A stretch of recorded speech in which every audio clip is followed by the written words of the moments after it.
All right, so get ready, because today we're diving deep into some pretty hardcore medieval philosophy. Yeah, we're talking We're hardcore. going to be looking at William Penbygull, Oh, yeah, William Penn. Oxford scholar, Yeah. from the late 1300s and early 1400s. Yeah. And Penbygull was really struggling with some big questions Oh, yeah. about identity. Yeah, big questions about identity. And not just like, you know, who am I identity, but really like the nature of how things exist. Yeah. And how can we even say that something is something else? Right. How do we even talk about things? That's kind of what we're looking at today. Yeah, like how do we even use language to describe the world? And what I think is so fascinating about Penbygull Yeah. is that he wasn't just like coming up with these ideas on his own. Right. He was really heavily influenced by John Wycliffe. Oh, yeah, huge Wycliffe fan, like Yes. super, super into Wycliffe. For those who don't know, Wycliffe was this philosopher and theologian Right, very who influential. really shook things up back then. Oh, big time. So to understand Penbygull, we need to understand this kind of key context Yeah, got to get the background. of the medieval philosophical scene. It's like setting the stage, you know? So can you kind of paint the picture for us? Yeah. So, What were the big debates happening in philosophy at that time? well, one of the big ones. I mean, what was going on? Well, you have to remember, this is the medieval period. Right. You know, we're talking like centuries ago. Yeah. And one of the hottest debates was between the realists and the nominalists. Okay. And they were like going at it. Realists versus nominalists. Oh, yeah. I love it. Big showdown. So who are the realists and who are the nominalists? Okay, so basically they were fighting about universals. Okay. Now, when we say universals, we're talking about concepts Okay. like humanity, Right. redness, justice. yeah, justice, these big ideas. Okay. And the realists, they believed that these universals Right. had real existence out there in the world. Like these are real things. Real things, man. Not just words, Got but it. the nominalists. Okay. They thought they were just names. So just like labels, The convenient label. we slap onto stuff. Exactly. That's fascinating. I know, right? So it's like, is humanity like a real thing? Right. Or is it just a word that we use to group a bunch of individuals together? That's the question. It seems like a pretty fundamental disagreement. It's a big one. Yeah. Like, how do we even... Like, what is reality, man? Yeah, what are we even talking about? Huge implications. All right, so we've got this big debate going on, Right. Realists versus nominalists. and Wycliffe is coming into this. Yeah, Wycliffe's stepping into the ring. He's a realist, Big time realist. and he's got a very interesting take on it. Oh, yeah, this is where it gets good. Lay it on me. So Wycliffe argues that universals and the individual things they apply to Right. are actually really the same, Really the same. but formally distinct. Okay, now hold on. Break that down for me. All right, so picture this. Okay. You've got Socrates, Well, the dude, the individual, Right. and then you've got the universal humanity. Right. Wycliffe saying they're made of the same basic stuff, Oh, okay. but their form, Their form. yeah, like how that stuff is organized Okay. and what it means, that's what sets them apart. So, like, the essence of what it is the same, You got it? but how that essence is formed Right, how it's manifested is different. makes it distinct. I think I'm following so far. Good, good. But this is where my brain starts to, like, twist a little bit. Right, hit me. If they're essentially the same, Right. how do we explain predication? Classification, yeah. You know, how we say things about things. Like how we describe the world. Exactly. Right. Like, we could say Socrates is white, Sure. but it would sound pretty weird to say humanity is white. Yeah, that's getting a little strange. So how You've hit on it. does that work? That's the problem with Wycliffe's theory. Okay. It creates a real puzzle when it comes to predication. So if Socrates and humanity are fundamentally the same, Right. why can we say certain things about one, Right. but not the other? Exactly. And this is where Penbygull steps in. Penbygull to the rescue. And he offers what I think is a really clever solution. Oh, yeah, he's got some ideas. He introduces this idea of predication by essence. Predication by essence. Yeah, that's Penbygull's jam. Okay, predication by essence. Yeah. I'm all ears. How does that solve the problem? Okay, so basically, think of it like this. Okay. Predication by essence allows for properties to be indirectly inherited. Okay. So while whiteness might not be directly a part of the universal humanity, Right. it can still be predicated of humanity Okay. through individuals that have Mhm. both. Okay. Like our friend Socrates, Yeah. who happens to be both human and white. Okay, so like So there's this link. This link, this shared essence shared essence. that lets us make these indirect connections. That's pretty clever. It is, right? Yeah. Penbygull's a smart guy. It's like a workaround almost. Yeah, kinda. But Penbygull didn't stop there. Oh no, he keeps going. He realized that this whole issue of predication Yeah. was deeply tied to the concept of identity. Right, it all comes back to identity. If predication depends on things being in some way identical, Yeah. how could the standard definition of identity work? Right, the standard definition being... Things being identical if they share all the same properties. Exactly. How can that work with Wycliffe's view Yeah, that universals and individuals are both the same and different? that's the head scratcher. Yeah, that does sound like a philosophical head scratcher. Big time. So how did Penbygull untangle that knot? Ooh, good question. He did something really radical. He redefined identity itself. What? Yeah, Penbygull said identity isn't this all or nothing thing. Okay. Instead, there are degrees. The degrees of Wow. identity and distinction. Okay, so instead of a simple like Yeah, yes or no right. to the question, Like, are these things identical? are these things identical? Exactly. Penbygull is suggesting a whole Spectrum of identity. like a sliding scale. Yeah. Okay. I kind of like that. Yeah, it's a cool idea. So think about Socrates and humanity again. Right. Back to our buddies. They share properties like animality. Right. They're both living beings. They're alive, They but have obviously. their differences too. For sure. Only Socrates is named Socrates. Right, exactly. So they're partially identical, Partially identical. which allows for that predication by essence to work. That's how it all fits together. Pretty ingenious. Penbygull was onto something. You know, thinking back to the source material, Yeah. it seems like Penbygull didn't just stop with redefining identity. No, he kept going. He also went on to develop his own take on those different types of predication, right? Oh, yeah. He gets into the nitty-gritty of predication. So Remember how Wycliffe had those three types of... formal, yeah. By essence and habitudinal. That's right. So Penbygull, Yeah. he keeps predication by essence, which Oh. we've already talked about, The big one. but he replaces habitudinal with causal predication Right. Cause and effect. and with informal predication. He gets even more specific. Okay? He introduces another distinction. Right. Formal essential Formal essential. and formal accidental predication. So we got two new kinds. Yeah, it's getting complex. All right, so causal predication. That one's pretty It straightforward. seems pretty straightforward. Cause and effect. Relationships. Exactly. One thing leads to another. But what's the difference between these two types of formal predication? Okay, so formal essential predication Right. refers to those properties Yeah. that are absolutely necessary for something to be what it is. Like the core of what makes something that thing. Yeah, you could think of it as the classic Like Aristotelian. Aristotelian definition of essence. Right. For example, being a rational animal is essential to being human. You take away rationality, Right. you don't have a human anymore. Okay, so formal accidental predication. Now we're talking about the non-essentials. So that must be like about those properties that aren't essential, Right, the things that can change that can change. without altering the fundamental nature of something. Okay, so give me an example. All right, so Socrates, Our good friend Socrates. he can be white or tan, Uh-huh. short or tall, Doesn't matter. in Athens or in prison. Still Socrates. They're still Socrates. Those are accidental properties. Exactly. But here's where it gets really interesting for me. All right, let's hear it. Penbygull says that even these formal predications, Yeah. both essential and accidental, Uh-huh. are ultimately types of predication by essence.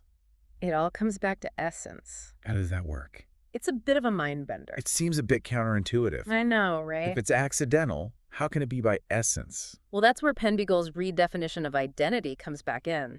Remember, he believes in degrees of identity. Right, that spectrum. So even something as fundamental as humanity Yeah. shares some, but not all, of Okay. its essence with individual humans like Socrates. So it's like even essential properties are, in a way, indirectly inherited Through this shared essence, yeah. through this shared essence. That's Penbygull's big insight. Okay, so it's not like A clean break Mhm. between universals and individuals. it's all connected. It's a spectrum, man. This is really blowing my mind. It's pretty wild, right? I'm starting to see how Penbygull's ideas really challenge these traditional Yeah. black and white categories The boxes we try to put things in. that we often impose on the world. Penbygull's breaking down those boxes. But I have to admit, What's that? I'm still a little fuzzy Okay. on this distinction he makes Yeah. within formal accidental predication. All right. Which one? Secundum modum Okay. Secundum modum. and secundum habitudinem. Ah, yes. The two flavors of accidental predication. Can you help me wrap my head around that? Sure. So this distinction has to do with the kinds of things that can possess certain accidental properties. Got it. So Penbygull argues that some accidental forms, like quantities, qualities, or changes, Right. require a substrate that's capable of movement or change. Okay. Something he calls a per se bowl So like a physical object, Exactly. something that exists in the material world. in the material world Yeah. and can undergo Transformations. transformation. You got it. So this is what he calls This is secundum modum, formal accidental predication, secundum modum. according to motion or change. Okay, I'm with you so far. Good, good. But what about secundum habitudinem? Ah, the other side of the coin. What kind of properties fall under that category? So these are accidental forms Right. that don't require a substrate capable of change. Okay, so not physical objects. Not necessarily. What else is there? Think of things like relations of reason, comparisons, or abstract concepts. So things like being taller than Yeah, that's a good one. or being the cause of. Exactly. Those aren't properties Right. that inhere in physical objects, Not in the same way. the same way that color or size do. You got it. So these are properties that Yeah. can be attributed to both individuals and universals. Because they don't depend on physical change or motion. Okay. They exist more in the realm of concepts and This relations. is all starting to click into place. I'm glad to hear it. But I have to admit, thinking about identity as having degrees Yeah. and predication as being based on partial identity, It's a big shift, I know. like a pretty big shift from how I usually think about these things. It's radical stuff, but that's what makes Penbygull so fascinating. Yeah. He's pushing us to question Some of our most fundamental assumptions. fundamental assumptions about how we categorize and understand the world. He's making us rethink everything. And, even though he was working within this framework of medieval philosophy, Yeah, way back in the day. his ideas have a certain resonance with some of the most interesting debates Happening right now. happening in philosophy today. It's all connected. Now you're speaking my language. I knew you'd come around. I was thinking that. Yeah. Are there any modern philosophers Oh, there are some interesting parallels. who are picking up where Penbygull left off? While you won't find many philosophers today directly referencing Penbygull, Okay. there are definitely some intriguing parallels with contemporary thought. So who should we be reading?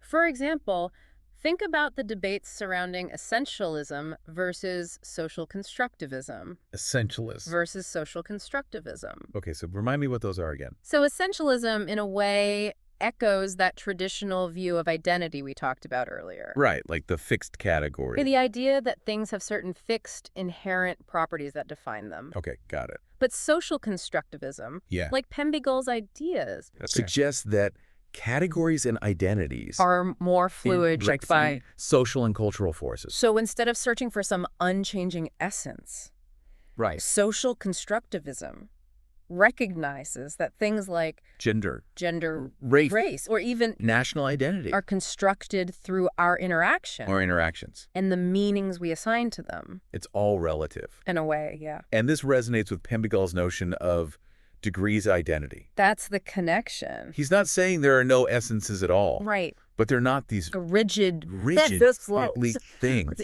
overlap Overlap. for shared properties A more complex and nuanced understanding. of how things relate to each other. So instead of drawing like these hard lines between categories, Right. The black and white thinking, we're acknowledging them. there can be fuzzy boundaries, Fuzzy boundaries, areas of overlap, and a whole spectrum. of ways things can be similar and different at the same time. It's like a much more fluid and dynamic Skin at the world. way of looking at the world. I like that, fluid and dynamic. I think that's a great way to put it. It's all about embracing the complexity And it has implications for how we understand of everything. not just abstract philosophical concepts, Right. but also like real world issues The stuff that matters. like social justice, identity politics, the big stuff. and the very nature of truth itself. Penbygull makes you think. It encourages us to be more open to different perspectives and to the recognize complexity of these issues. it's not always simple. Wow, that's a lot to unpack. I told you Penbygull's a heavy hitter. You've definitely given me a lot to think about. Good. I like to make people think. But But before we wrap up, I Yeah. have to ask, Shoot. where can our listeners go To learn more. to learn more about Penbygull Right. and his ideas? Good question. His work doesn't exactly sound like Light reading. light reading. No, it's pretty dense stuff. So where can they find it? Well, you're right. His writings aren't exactly readily available at your local bookstore. Right. But you can find some excellent scholarship on medieval philosophy Okay. that explores his ideas in more detail. So what are we talking? There's some great books and articles out there. Like, what are some titles? I can give you some recommendations. Yeah. And of course, there's always the Stanford Encyclopedia of Philosophy. Ah, the good old Stanford Encyclopedia. Always a reliable source. So it has a good entry. Yeah, a great entry on William Penbygull, Perfect. so your listeners can start there. We'll make sure to link to those resources in the show notes Excellent. so our listeners can delve deeper Into the world of medieval thought. into this fascinating world of medieval thought. It's a wild ride. It's amazing how these deep dives always seem to lead to these unexpected connections. Yeah, it's all connected, you know. We start with like this niche topic, Yeah. like a 15th century philosopher's ideas about identity. Right. Super specific. And suddenly we're grappling with questions It's a big questions. that are still relevant today.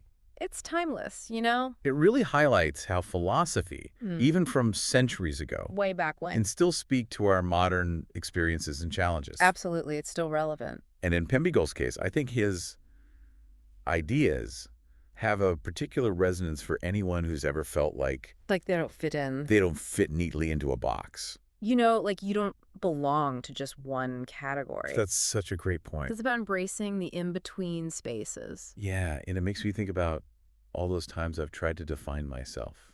Right, like who am I really? Like others. Yeah, putting labels on people. And it just never quite felt complete. Never quite captures the whole picture. Like there's always more to the story. Right, more layers More nuance. than any single label can capture. Exactly. We're more than just a label. And that's where I think Penbygull comes in. Penbygull's concept of degrees of identity It's such a powerful idea. can be so liberating. It frees you from those rigid categories. It allows for that complexity. Embracing the messiness. It acknowledges that things and people can be both similar and different, At the same time. connected and distinct all at the same time. That's the beauty of it. It's a much more fluid and forgiving way of looking at the world, isn't it? Definitely. It's about letting go of those hard lines. Instead of trying to force everything into these rigid categories, The boxes? we can embrace The spectrum. the messy, beautiful spectrum of existence.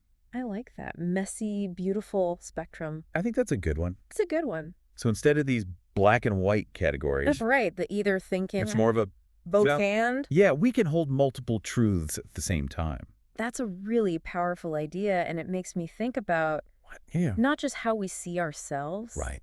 but also how we relate to others. Our interactions with the world. If we can move beyond those binary, Yeah. all or nothing ways of thinking about identity. Like good versus bad Right. or wrong. Us versus them. Maybe we can cultivate more Empathy, empathy, understanding. compassion. For those who might seem different from us, Now that's a powerful takeaway. Penbygull's got a lot to teach us. And it really speaks to the heart of what we're trying to do here on the deep dive. Yeah, what's our mission here? To explore ideas, Even the tough ones. even challenging ones, and see how they can help us make sense of the world. the world and our place in it. Finding our place in the grand scheme of things. It's all about expanding our Horizons, right? both intellectually and Yeah. personally. And who knows? Maybe. Maybe by grappling with these ideas from the past, Yeah. we can find new ways of navigating the present and shaping the future. That's the hope, right? I love that. So as we wrap up our deep dive into the fascinating world of William Penbygull, What a journey. let's leave our listeners with a final thought to ponder. Something to chew on. If identity isn't fixed, If it's fluid, if it's fluid and multifaceted, any-sided, what does that mean for how we understand ourselves, ourselves, our relationships, how we connect with each other, and our place in the grand scheme of things? in the grand scheme of things? It's a big question. It's a question worth considering. Definitely worth pondering.